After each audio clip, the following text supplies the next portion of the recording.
ሰላም ጤና ይስጥልኝ። የኢትዮጵያና የዓለም አቀፍ ወቅታዊ ሁኔታዎችን የምንተነትንበት የባህራ ኒውስ ዜና መጽሔታችን ተጀምሯል። ዛሬ በመጽሔታችን በሳውዲ አረቢያ የሞት ፍርድ የተፈረደባቸው 65 ኢትዮጵያውያን ሰቅጣጭ ዜና፣ በደቡብ አፍሪካ በዜጎች ላይ እየደረሰ ያለው ግፍና የኢዜማ ጥሪ፣ በትግራይ ክልል የተቀሰቀሰው አዲስ የፖለቲካ ፍጥጫ እንዲሁም በአርሲ ጭፍጨፋ ላይ የታየው አስደንጋጭ ዝምታ ላይ ያተኮረ ጥልቅ ትንታኔ ይዘን ቀርበናል።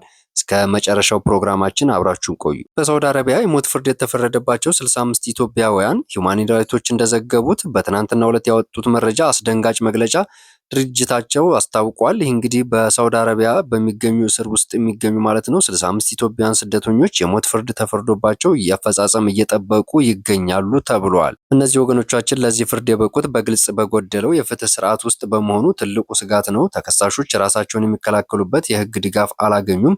አልፎም ተርፎ በቋንቋ ችግር ምክንያት የተመሰረተባቸውን ክስ እንኳ በቅጡ ያልተረዱት ሁኔታ መኖሩ ሪፖርቱ ሲያመላክት ይህ ጉዳይ የኢትዮጵያ መንግስት አፋጣኝ ዲፕሎማሲያዊ ጣልቃ ገብነት የሚጠይቅ ነው ተብሏል። በደቡብ አፍሪካ የሚፈጸመው ጥቃትና የኢዜማ መግለጫ በደቡብ አፍሪካ በኢትዮጵያውያን ላይና ሌሎች አፍሪካ ስደተኞች ላይ የሚፈጸመው ግድያ፣ አካላዊ ጥቃት በጽኑ እየቀጠለ ሲገኝ የኢትዮጵያ ዜጎች ለማህበራዊ ፍትህ ኢዜማ ባወጣው መግለጫ የደቡብ አፍሪካ መንግስት ጥቃት ፈጻሚዎች ለህግ እንዲቀርቡና ተጠያቂነት እንዲሰፍን ሲጠይቅ ኢዜማ መንግስትም በደቡብ አፍሪካ ለሚኖሩ ዜጎች በአስቸኳይ ጥበቃ እንዲያደርግላቸው በዲፕሎማሲያዊ መንገድም እንዲጠይቅ አሳስቧል።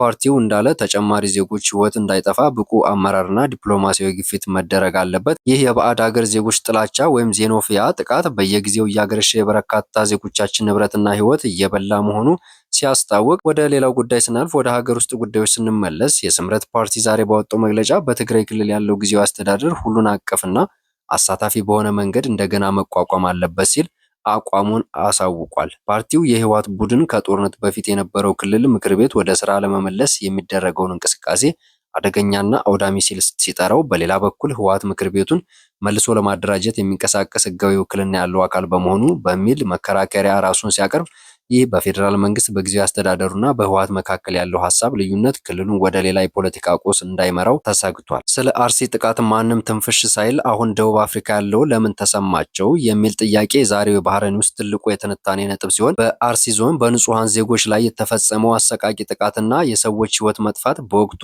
በቂ የሚዲያ ሽፋን አላገኘም። በአንጻሩ በውጭ ሀገር የሚፈጸሙ ጥቃቶች በሚዲያና በቲክቶከር ዘንዶች ከፍተኛ ትኩረት ያገኙ ሲሆን፣ ይህም በሁለት ምክንያቶች ሊሆን እንደሚችል ሐሳብ ሲገለጽ፣ ነገር ግን በሀገር ውስጥ ያሉ ጥቃቶች ከመንግስት ጸጥታ መዋቅር ድክመት ጋር ስለሚያዙ ብዙዎች ለመናገር ይፈራሉ።